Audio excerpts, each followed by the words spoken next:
Senin, 15 Agustus 2022, Islamic Center Bekasi mengadakan acara Milad ke-29 dengan tema Islamic Center, Rumah Besar Umat Islam, Rumah Kita Bersama di Bekasi.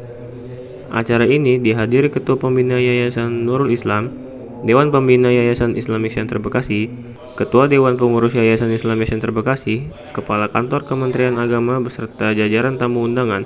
Dalam sambutannya, Ketua Panitia menyampaikan harapannya, mudah-mudahan acara ini menjadi tombak besar umat Islam bagi masyarakat Bekasi dan sekitarnya.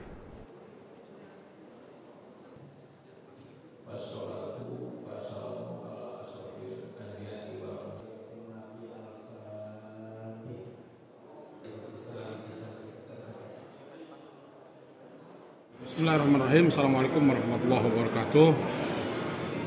Dunia dakwah khususnya dan dunia pendidikan secara umum dihadapkan dengan problema yang sangat serius. Hal-hal yang sifatnya formal itu sudah tidak lagi menjadi penting di mata generasi yang akan datang.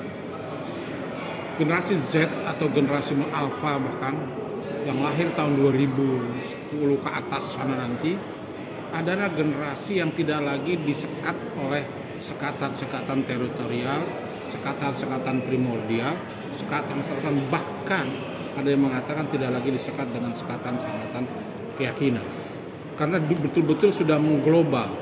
Networking mereka yang ada di kampung sekalipun bisa berinteraksi dengan membangun networking dengan yang di luar sana, di luar negeri bahkan. Oleh karenanya maka kita berharap dunia pendidikan dan dunia dakwah harus cepat berubah mengimbangi dinamika perkembangan itu. Sekarang tren dakwah yang verbal, yang podium cenderung ditinggalkan. Sekarang sudah bicara soal bagaimana dakwah dengan multimedia dan lain sebagainya.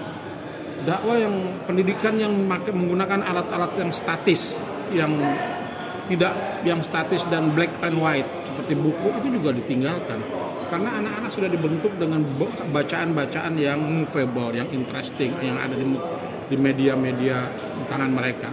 Oleh karenanya harapan kita kepada dunia pendidikan dan dunia dakwah segera melakukan suatu pembenahan diri dalam rangka merespon perkembangan yang begitu dahsyat 10, 20, 30 tahun yang akan datang yang tidak akan terbayangkan oleh kita yang ada sekarang. Maka oleh karena itu tanpa mengabaikan dimensi spiritual, kita juga harus memikirkan bagaimana aspek-aspek teknikal lainnya, umpamanya cara mendidik, cara berdakwah dan lain sebagainya. Kira-kira begitu. Oke. Yang pertama kami melihat Islamic Center punya beberapa kelebihan. Satu, letaknya yang sangat strategis, ya. Kemudian yang kedua, Islamic Center juga sebagai pusat peradaban Islam di Kota Bekasi. Jadi harapannya ke depan menurut saya Islamic Center ini harus menjadi pertama pusat pendidikan dan yang kedua pusat dakwah, yang ketiga pusat peradaban.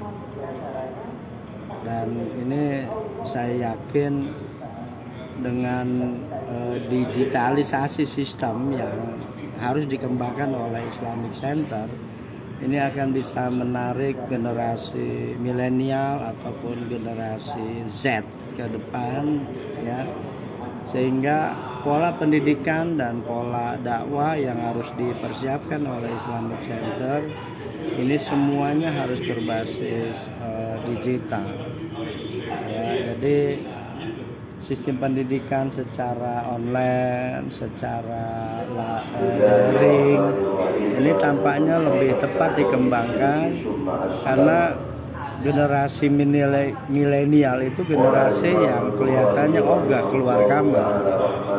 Jadi guru yang harus nyamperin ke kamar-kamar mereka, dan disitulah akan terjadi proses pendidikan dan atau proses dakwah cara yang lebih efektif dan efisien.